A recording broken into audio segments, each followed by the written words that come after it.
புத்தாண்டு நல்வாழ்த்துக்கள்.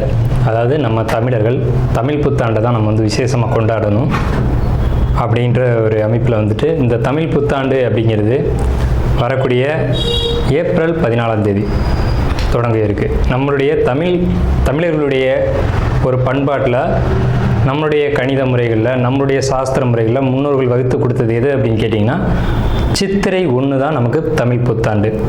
பிறக்க போகிற தமிழ் புத்தாண்டு இந்த சித்திரை 1 அப்படிங்கிறது விஸ்வாசு வருடம். அதாவது 60 வருடங்கள் தமிழருக்கு பிரபவ விவ சுக்ல பிரமோத்துத பிரமோத்பத்தி ஆங்கிரச ஸ்ரீமுக பவ யுவ தாது ஈஸ்வர வெகுதானியா அப்படின்ட்டு 60 வருடங்கள் தமிழ் வருடங்கள் கொடுக்கப்பட்டிருக்கு. அதில் 39வது வருடமானது விஸ்வாசு வருடம்.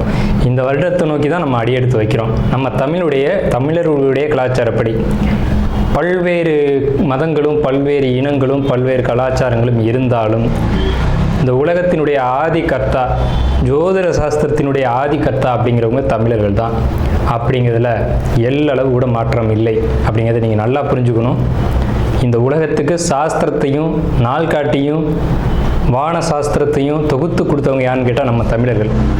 நம்ம தமிழ் புத்தாண்டை நம்ம மற்றவங்களுக்கு கொடுத்துட்டு மற்றவங்களுடைய கேலண்டர் எடுத்து நம்ம பயன்படுத்திக்கிட்டு இருக்கோம். இது மிகப்பெரிய ஒரு தவறு. இந்த இடத்துல நம்மளுடைய தமிழ் புத்தாண்டை நம்ம பின்பற்றணும்னு சொல்லி ஒரு வேண்டுகோளை நம்ம வச்சுட்டு இந்த தமிழ் புத்தாண்டு எப்படி இருக்குது அப்படிங்கிற அமைப்பையும், தமிழ் புத்தாண்டு என்ன, தமிழ் புத்தாண்டுடைய சிறப்புகளையும் நம்ம வந்து பேசுவோம். நாள் என் செய்யும் வினைதான் என் செய்யும் என்னை நாடி வந்த கோள் என் செய்யும் கொடுங்கூற்று என் செய்யும் கூரேசர் இருந்தாலும் சிலம்பும் சதங்கையும் தண்டையும் சண்முன் தோளும் கடம்பும் என் கண்முன் வந்து தோன்றினேன். அதாவது நம்மளுடைய தமிழ் கடவுள் அப்படிங்கிறவர் முருகன் தாங்க. அகத்தியருக்கு தமிழை கற்றுக் கொடுத்தவர் யாருன்னு கேட்டிங்கன்னா முருகன் தாங்க. முருகன் தான் தமிழ் கடவுள். அதாவது அவருடைய பிறப்பு வேணா நம்ம வந்து சிவன் பார்வதி அப்படி இப்படின்னு நம்ம சொல்லலாம். ஆனால் தமிழுக்கென்ற ஒரு கடவுள், தமிழினுடைய ஆதி கர்த்தா அப்படிங்கிறவங்க யாருன்னு கேட்டிங்கன்னா முருகன் தான். ஸோ அதனால் நம்ம முருகனை வணங்கி நம்ம இந்த பதிவை தொடர்வோம்.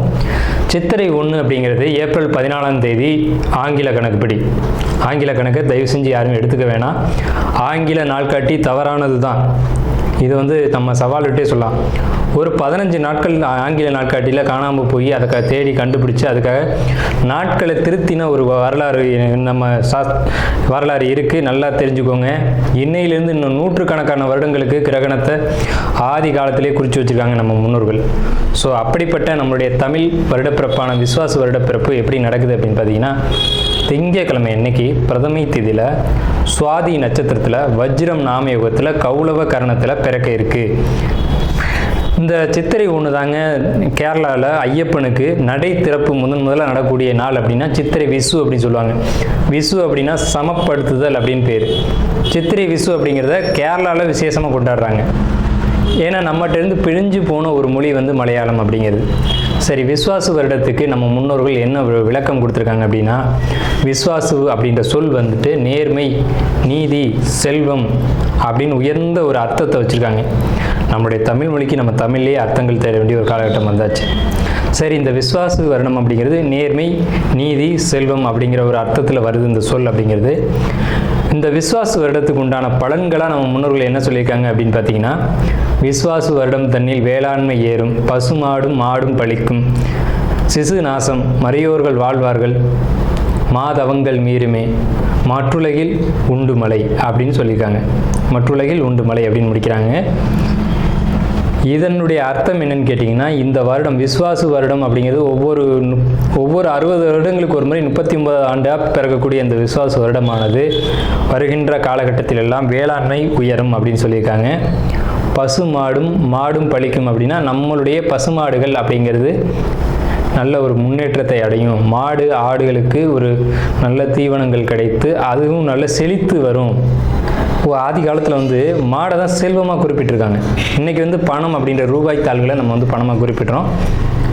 ஒரு முன்னோர்கள்லாம் வந்து மாடு எவ்வளோ இருக்குது, மாட்டினுடைய அந்த குப்பை வந்து வேஸ்ட்டெல்லாம் எங்கே ஒரு மனிதன் வந்து எங்கே சேகரிக்கிறானோ அதை போய் முதல்ல பார்ப்பாங்கங்க. அதை வச்சு தான் அவனுடைய செல்வம் என்னன்றதை குறிப்பிட்டு பொண்ணு கொடுக்குறதா இருக்கட்டும், பொண்ணு எடுக்கிறதா இருக்கட்டும், இதெல்லாம் நம்முடைய மரபில் இருந்து வந்த ஒரு விஷயம்.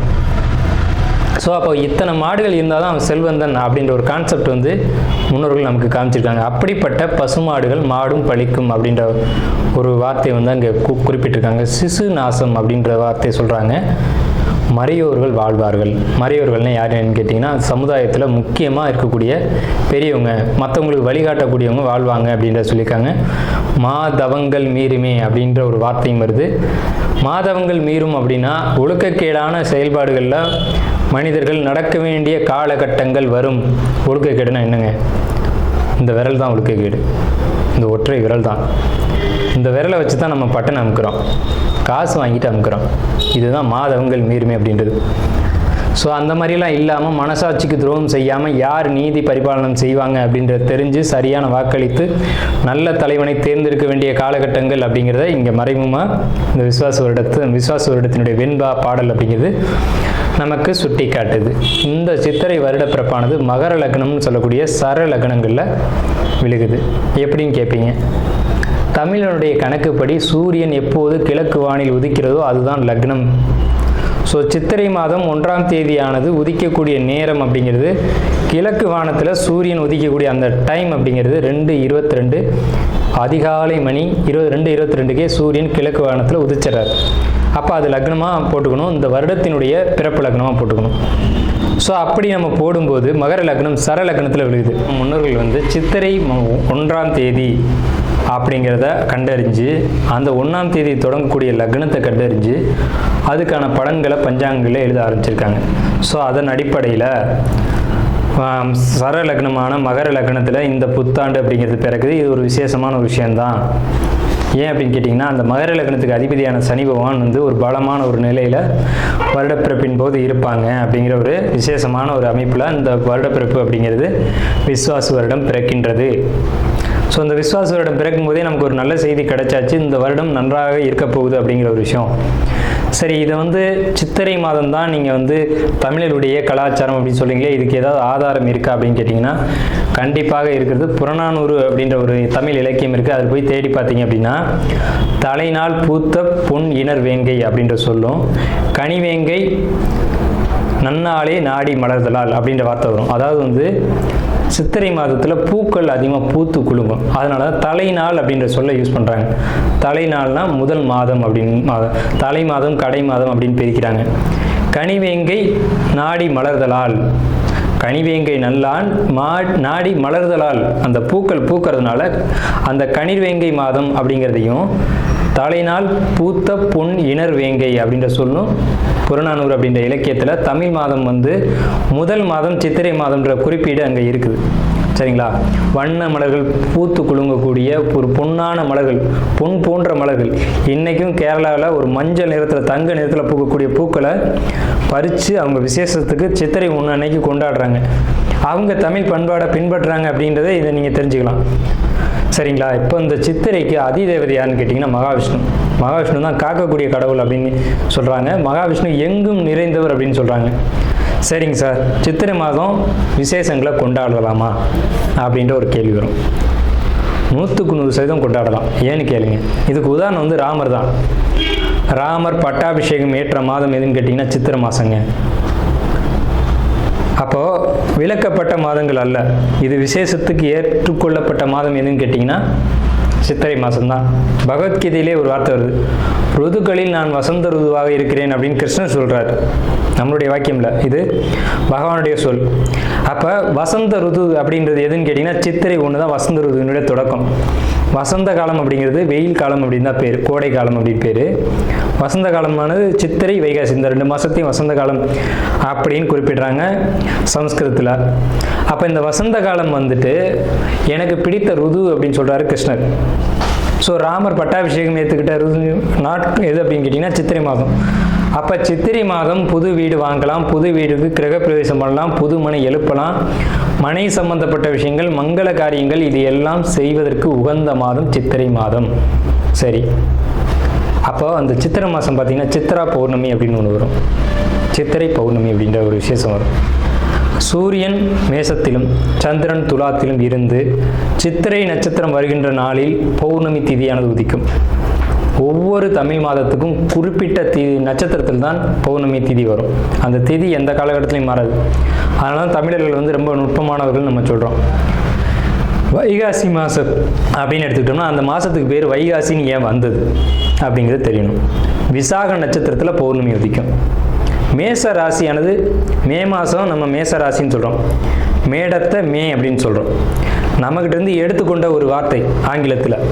மேடம்ன்ற சொல்ல மேஷம், மேடம்ன்ற சொல்ல மே அப்படின்னு திரிச்சிருக்காங்க. இவ்வளோதான் விஷயம், சரிங்களா? மேடம் நம்ம குறிப்பிட்றோம் ராசியில், அதை மே மாதம்னு அவங்க குறிப்பிட்றாங்க. அப்போ இந்த பருவ காலத்தில் மே மாதம் வரக்கூடிய இந்த சித்திரை நட்சத்திரத்தில் தான் சித்திரை மாதம் பௌர்ணமி உதிக்கும். முழு நிலா, பெரிய நிலா உதிக்கும்.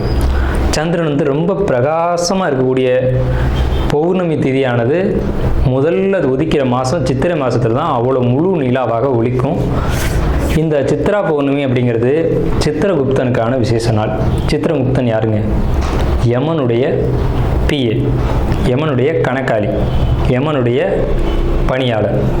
இவரை வந்து இந்த மாதத்தில் விசேஷமாக கொண்டாடுறாங்க.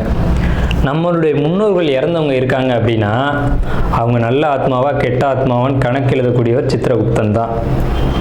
அந்த கணக்கு அவர் எழுதுறதுனால தான் சித்ரா பௌர்ணமி அன்னைக்கு நம்ம முன்னோர்களை கொண்டாடி விசேஷமாக வழிபாடு செய்கிறோம். தை 1 தமிழ் புத்தாண்டுன்னு கொண்டு வந்தாங்க. அதை முழுமையாக ஒரு வருடம் கூட அவங்களால கடைபிடிக்க முடியல. இன்னொரு வரைக்கும் அதுக்கான சரியான கணக்கீடுகளை அவங்களால கொடுக்க முடியலை. வார்த்தைக்கு தை 1 தான், இது வந்து நாங்கள் ஆதாரத்தை கண்டுபிடிச்சிட்டோம், எங்கள்கிட்ட இது இருக்குது அது இருக்குது அப்படின்லாம் சொன்னாங்க. ஆனால் ஒரு தெளிவான ஒரு விஷயத்தை அவங்களால கொடுக்க முடியல. அதுக்கான ஒரு காலண்டரையோ நாட்காட்டியோ அவங்களால கொடுக்க முடியல. சித்திரை 1 தான் தமிழர்களுக்கான புத்தாண்டு. அந்த புத்தாண்டை விசேஷமாக கொண்டாடணும். எப்படிலாம் கொண்டாடலாம் சார்? எப்படி கொண்டாடலாம்? சித்திரை மாதத்துக்கு முத நாளே அதுக்கு நம்ம தயாராகணும். நம்மளுடைய பாரம்பரிய உடைகளை அன்றைக்கி அணியணும்.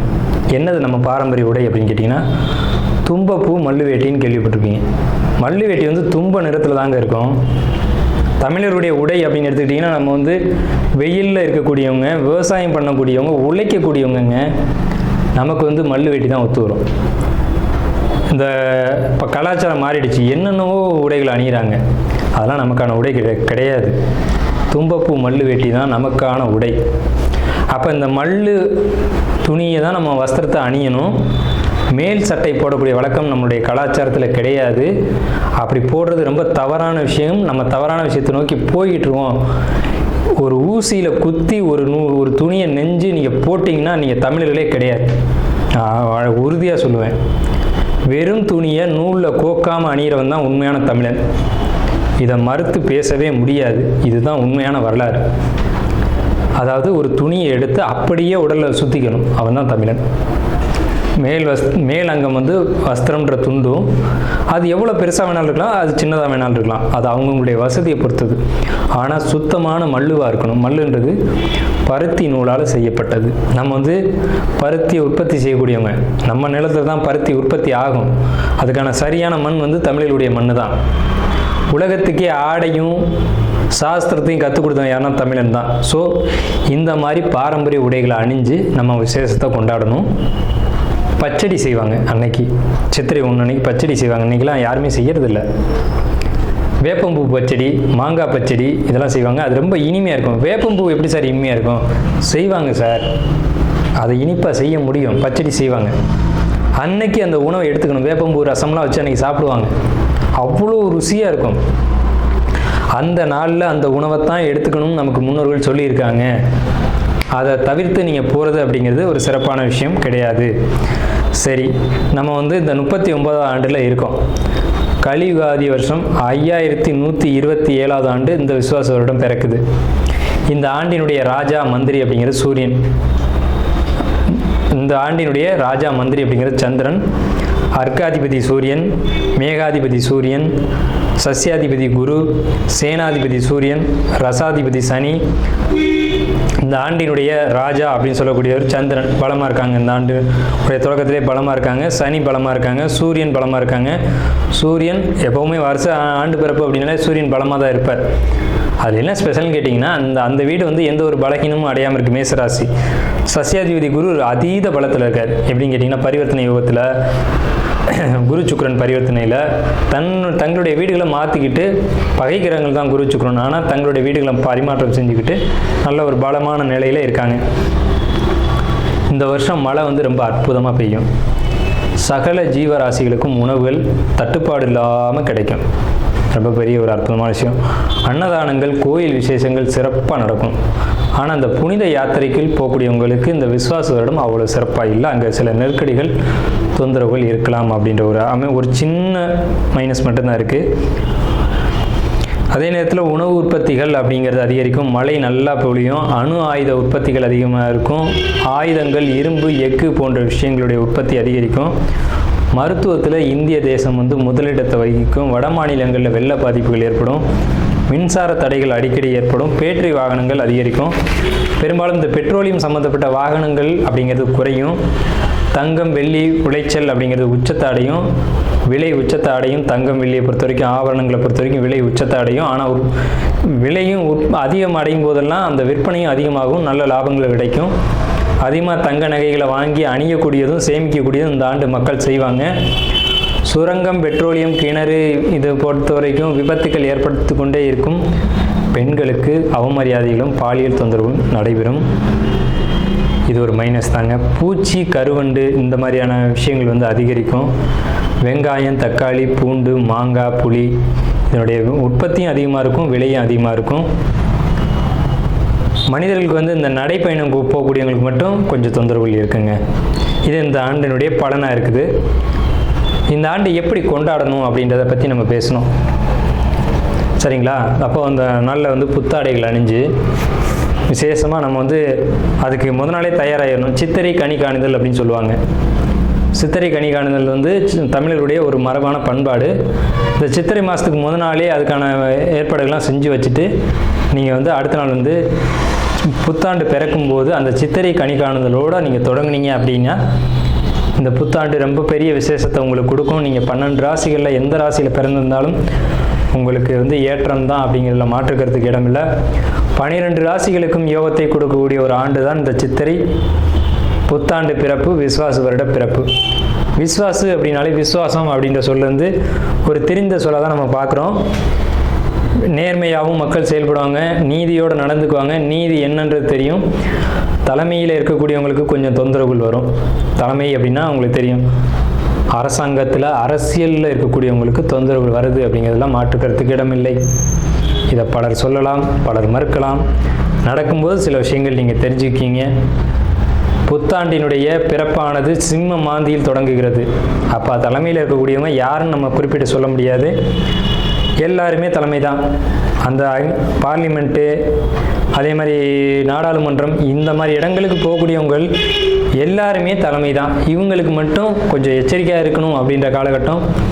உடலையும் மனதையும் தைரியமாக பார்த்து கொள்ள வேண்டும் அப்படின்ற காலகட்டம் இந்த விஸ்வாச வருடம். அதே சமயத்தில் நீதி, நேர்மை யாரெல்லாம் கடைபிடிக்கிறீங்களோ உங்களுக்கு இந்த விஸ்வாச வருடம் உங்களை விசுவாசமாக காப்பாற்றும் அப்படிங்கிறதுலையும் மாற்றுக்கிறதுக்கு இடம் இல்லைங்க. ஸோ நம்மளுடைய இந்த வீடியோ பார்த்த அனைவருக்கும் நன்றிகள். கார்த்திகை நட்சத்திரம் விஸ்வாச வருடம் நல்லா இருக்குது அப்படின்னா கண்டிப்பாக நல்லா இருக்குது. பொறுமை தேவை. வெளி இடங்களுக்கு அதிகமாக பயணம் செய்யணும். பூர்வீக இடங்களில் அதிகம் வசிக்கக்கூடாது அப்படிங்கிறத இந்த விஸ்வாச வருடத்தில் நான் மிக முக்கியமாக சொல்லிக்கிறேன். பூர்வீக இடத்த விட்டு கொஞ்சம் வெளியே இருங்க. அதே மாதிரி தொழிலில் இடமாற்றம் அப்படிங்கிறதுக்கு நிச்சயமாக இருக்குது. தொழில் மாற்றம் அப்படிங்கிறது இல்லை, தொழில் இடமாற்றம் அப்படிங்கிறதா இருக்குது. இடமாற்றத்துக்கு பிறகு தொழில் நல்ல வளர்ச்சி அடையும். நல்ல ஒரு தொழில் பண்ணக்கூடிய ஒரு அமைப்பு அப்படிங்கிறது சிறப்பான ஒரு காலகட்டம் எதுன்னு கேட்டிங்கன்னா விஸ்வாச வருடம் தான். விஸ்வாச வருடத்தில் விரைச்சனிகள் இருந்தாலும் கார்த்திகை நட்சத்திரத்தை பாதிக்காது. ஏன்னு கேட்டிங்கன்னா கார்த்திகை நட்சத்திரம் ரிஷப ராசிலையும் கனெக்ட் ஆகும், மேசராசிலையும் கனெக்ட் ஆகும். அப்படிங்கிறதுனால பாதிப்புகள் இல்லை சார். அதாவது எதிரிகள் தொல்லை முக்கியமாக இருக்க தான் செய்யும், இல்லைன்னு சொல்ல முடியாது. அந்த இடத்தை பொறுத்த வரைக்கும் நீங்கள் அதிகமாக பொறுமையாக இருந்தீங்க அப்படின்னா அந்த பிரச்சனைகள் பெரிய அளவில் தலை தூக்காமல் நீங்கள் காப்பாற்றிக்கலாம். கோர்ட்டு, வம்பு, வழக்குக்கான காலகட்டம்.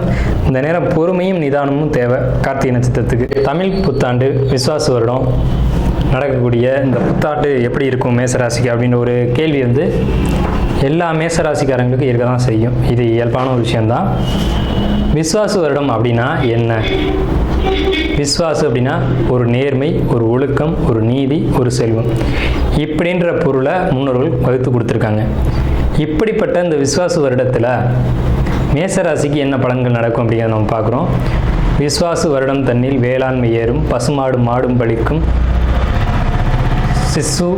சிசு நாசம், மறையோர்கள் வாழ்வார்கள் மாதவங்கள் மீறுமே மாற்றுலகில் உண்டு மலை அப்படின்ற பாடல் படி மேச ராசிக்கு என்ன பலன்கள் நடக்கும் அப்படின்றத நம்ம பார்க்குறோம். விஸ்வாச வருடம் வந்து தமிழ் வருடங்களில் 60 வருடங்களில் பிரபவ விபவ சுக்ல பிரமோத்துத பிரமோத்பத்தி ஆகிய ஸ்ரீமுக பவ யுவ தாது ஈஸ்வர வெகுதானியா அப்படின்ற வரிசையில் 39வது எண்ணிக்கையில் இந்த விஸ்வாச ஆண்டானது பிறக்குது. இந்த விஸ்வாச வருடம் அப்படிங்கிறது ஒரு சுபமான நல்ல ஆண்டு அப்படின்னு தான் அர்த்தம். இந்த வருடம் வந்து எல்லா வகையிலையுமே எல்லாருக்குமே நல்ல ஒரு பலன்களை தான் கொடுக்குது. ஸோ மேசராசிக்காரங்களான உங்களுக்கு நல்ல பலன்களை கொடுக்குதா அப்படிங்கிறது கேள்வி. வெற்றியா தோல்வியா, ஜெயிச்சிருவோமா ஜெயிக்க மாட்டோமா அப்படிங்கிற ஒரு கேள்வியோடு நீங்கள் இருக்கீங்க. முதல்ல நம்மளுடைய சேனலை ஸ்கிப் பண்ணாமல் முழுமையாக பாருங்கள். அப்போ தான் உங்களுக்கு நம்ம என்ன சொல்ல வரோம் அப்படிங்கிறது தெரியும். உங்களுடைய பொன்னான நேரத்தை ஒதுக்கி இந்த முழு வீடியோவும் பாருங்கள். அப்போ தான் முழுமையான ஒரு தகவல் உங்களுக்கு கிடைக்கும். நம்ம என்ன சொல்ல வரோம் அப்படின்றது புரியும். ஸ்கிப் பண்ணிவிட்டு போயிடாதீங்க. தயவு செஞ்சு நம்ம சேனலை சப்ஸ்கிரைப் பண்ணுங்கள். நம்ம சேனலில் தொடர்ந்து வாஸ்து, ஜோதிடம், பரிகாரம், ராசி பலன் இப்படின்ற வீடியோக்கள் வந்து தொடர்ந்து பயனுள்ள வீடியோக்கள் நம்ம கொடுத்துக்கிட்டே வர்றோம். ஸோ நம்ம சேனலுக்கு ஆதரவு தரும்படி பணிவோடு கேட்டுக்கிட்டு மேசராசிக்கு உண்டான புத்தாண்டு விஸ்வாச வருட புத்தாண்டு பலன்கள் அப்படிங்கிறத நம்ம பார்ப்போம். மேசம் அப்படிங்கிறது என்ன அப்படின்னு கேட்டிங்கன்னா, மேஷம்ன்றது மலை உச்சி அப்படின்னு அர்த்தங்க. நீங்கள் எங்கே இருந்தாலும் உங்களை பற்றின தகவல் எல்லாருக்கும் தெரிஞ்சுக்கிட்டே இருக்கும். எப்படி சார் தெரியுது? ஏன்னா நீங்கள் முதல் ராசி மலை உச்சியில் இருக்கீங்க. ஆனால் உங்களை பற்றின விஷயங்கள் நீங்கள் நல்லது செய்கிறீங்க கெட்டது செய்கிறீங்க அப்படின்றது இந்த சமுதாயத்தில் கண்ணாடி மாதிரி பிரதிபலித்து போயிட்டே இருக்கும். உங்களுக்கு என்னெல்லாம் நடக்குது, நீங்கள் யாரெல்லாம் சந்திச்சிங்க, நீங்கள் என்னெல்லாம் பேசுனீங்க அப்படிங்கிறது மற்றவர்களுக்கு தெரிஞ்சுக்கிட்டே இருக்கும். இதனால் நான் கேட்குற ஒரு சின்ன வேண்டுகோள் என்ன அப்படின்னா, நம்ம சமுதாயத்துக்கு ஒரு வந்து ஒரு முக்கியமான இடத்துல இருக்கும், வழிகாட்டியாக இருக்கும் அல்லது முக்கியமான ஒரு நபராக இருக்கும் அப்படின்ற பட்சத்தில் சுய ஒழுக்கங்களை தயவு செஞ்சு மேசராசிக்காரங்க கடைபிடிங்க. நம்ம தானே செய்கிறோம், வெளியில் எப்படி தெரியும்னு நினைக்காதீங்க. எல்லாருக்கும் எல்லா விஷயங்களும் அப்டேட் ஆயிரும் உங்களை பற்றி. ஏன்னா உங்கள் ராசி எப்படி எப்போவுமே தலையில் ஏதாவது ஒரு விஷயம் வந்து நீங்கள் அணிஞ்சிக்கிட்டே இருக்கணும்னு ஆசைப்படுங்க. உண்மையா இல்லையா? மேஷம் எல்லாருக்குமே இருக்கும். தலையில் வந்து ஒரு துண்டு கட்டிக்கிறதா இருக்கட்டும், தலைக்கு மேலே ஒரு டர்பன் அணிஞ்சிக்கிறதா இருக்கட்டும், இந்த மாதிரியான ஆசைகள் யாருக்கு இருக்குன்னா இந்த மேசராசிக்காரங்களுக்கு தான் இருக்கும். தலைப்பகுதி தலைமை பதவியில் நீங்கள் இருப்பீங்க, தலைமைக்கான ஒரு நபர் நீங்கள். அப்போ அந்தளவுக்கு சுய ஒழுக்கத்தை கண்டிப்பாக கடைபிடிச்சே ஆகணும். உங்களுக்கு கோபம் அதிகமாக வரும், கோபத்தை கட்டுப்படுத்தணும். ஏன்னா மற்றவங்களுக்கு நல்லது செய்யணும், வழிகாட்டியாக இருக்கணும் அப்படின்ற எண்ணங்கள் உங்களுக்கு அடிக்கடி தோன்றிக்கிட்டே இருக்கும். அந்த மாதிரி தான் நடந்துக்குவீங்க. அதனால தான் அந்த மாதிரி விஷயங்கள்லாம் நடக்குது. ஸோ நீங்கள் பிறருக்கு உதவக்கூடிய நபர்கள் மேஷம் அப்படிங்கிறத மாற்றுக்கருத்து இடம் இல்லை. சரிங்க சார், இப்போது எங்களை பற்றி சொல்லிட்டீங்க, எங்களுக்கு என்ன நடக்கும் அப்படிங்கிறத சொல்லுங்கள் அப்படின்னு கேட்டிங்க அப்படின்னா, மேச ராசிக்கு இந்த ஆண்டு எப்படி இருக்கும்? நல்லா இருக்கும் சார். 7 சனி வருதுன்னு சொல்கிறாங்க, விரயச்சனின்னு சொல்கிறாங்க. நீங்கள் நல்லா இருக்குன்னு ஒரு வார்த்தையில் சொல்கிறீங்களே சார் அப்படின்னா, கண்டிப்பாக நல்லாயிருக்கும் சார், கண்டிப்பாக நல்லாயிருக்கும். எப்படி அப்படின்றது தான் இப்போ நம்ம பேச போகிறோம். மேசராசிக்கு விரயச்சனிங்கிறத நான் மறுக்கலை, நான் ஏற்றுக்கிறேன். 7 சனிங்கிறதையும் நான் மறுக்கலை, ஏற்றுக்கிறேன். எந்த வகையில் விரயம், எந்த வகையில் ஏற்றம் அப்படிங்கிறத நம்ம பேசுவோமா? விவாதத்துக்குள்ளே போவோம். 12ஆம் வீட்டுக்கு வந்திருக்க சனிக்கு பேர் விரயச்சனி தான், 7 சனி தான். சந்திரனுக்கு 12 வந்திருக்கு. பாரப்பா 12 ஜென்மம் 2 பாங்கான முடவன் சஞ்சார நாளில் சீரப்பா சிறநோயும் அம்மை பெய்து சிவசிவா ஜலபயமும் பொருளும் சேதம். கூரப்பா குடியோடி போகச் செய்வான், கொற்றவனை குடும்பத்தில் களவு போகும், வீரப்பா வெகுவேற்கு கொடியோனாகி விளங்குவான் புவிதனிலே விளம்பக்கேலே அப்படின்னு எங்களுடைய குருநாதர் புலிப்பாணி ஐயா சொல்லியிருக்காரு. அவரை மீறி நம்ம ஒன்றும் சொல்லிட முடியாது.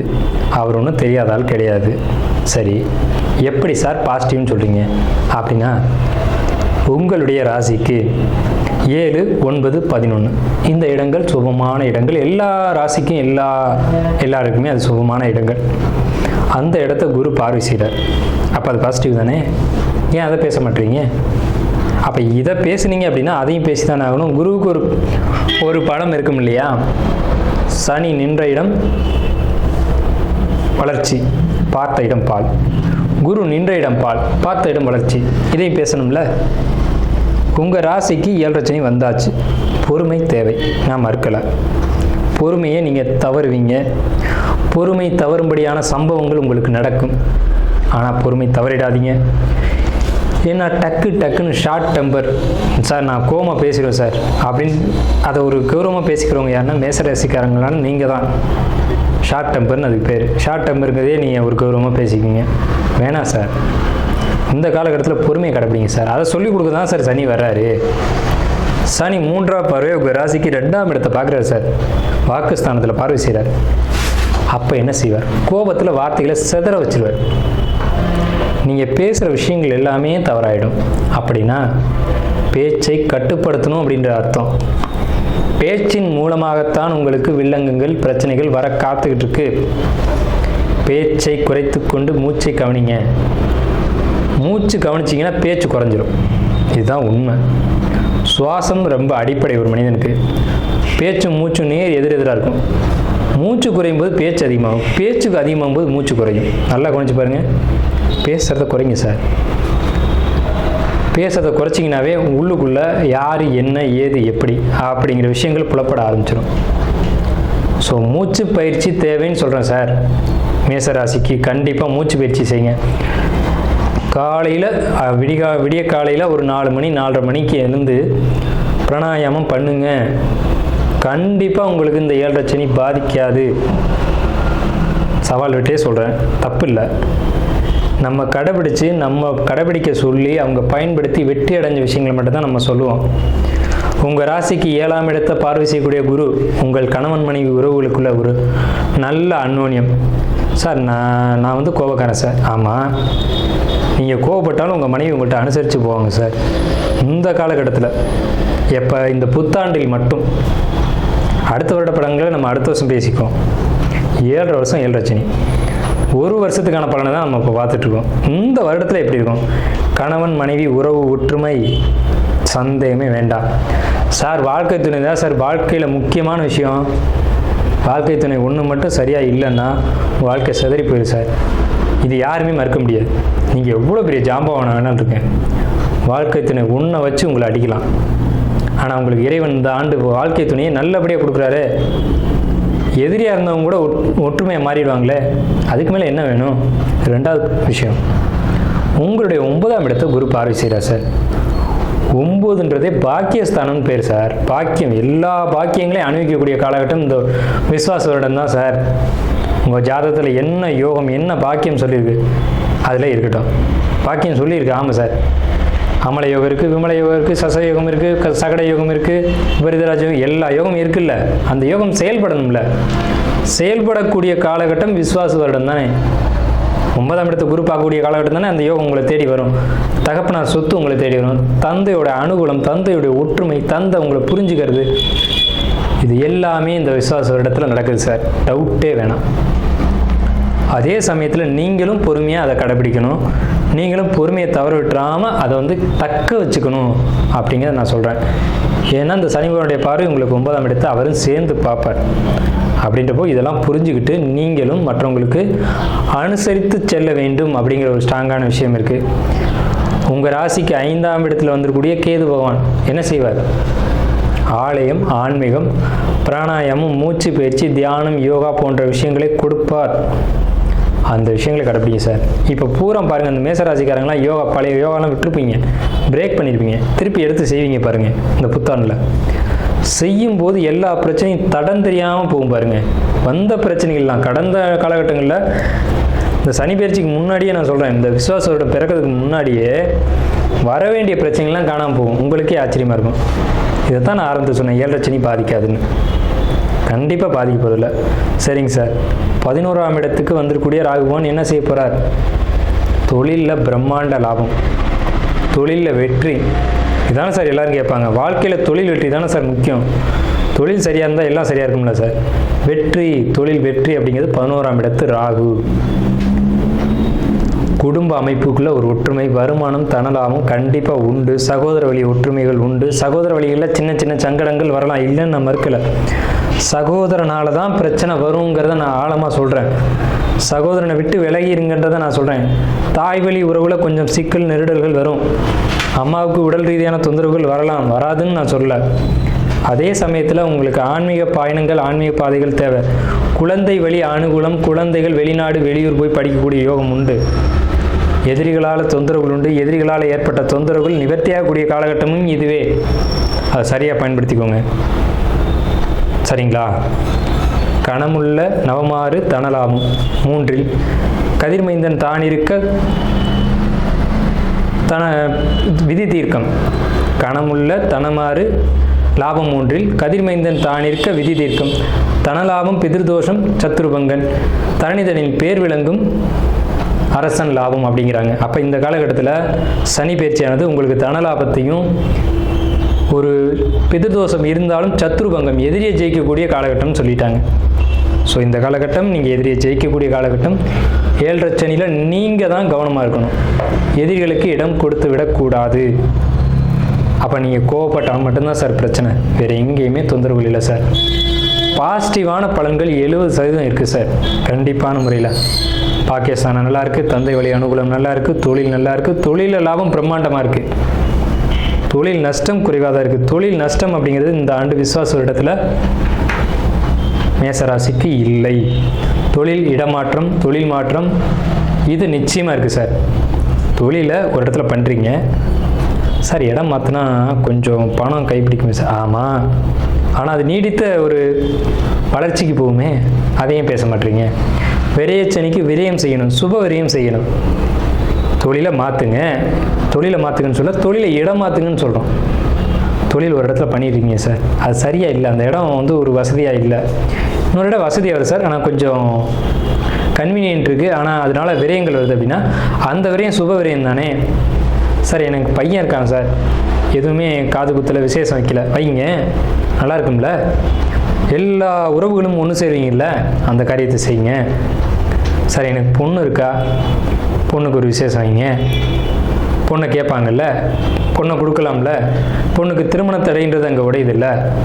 இந்த மாதிரியான சுப விரயங்களை இந்த ஆண்டு மேசராசி எடுத்து செய்யுங்க.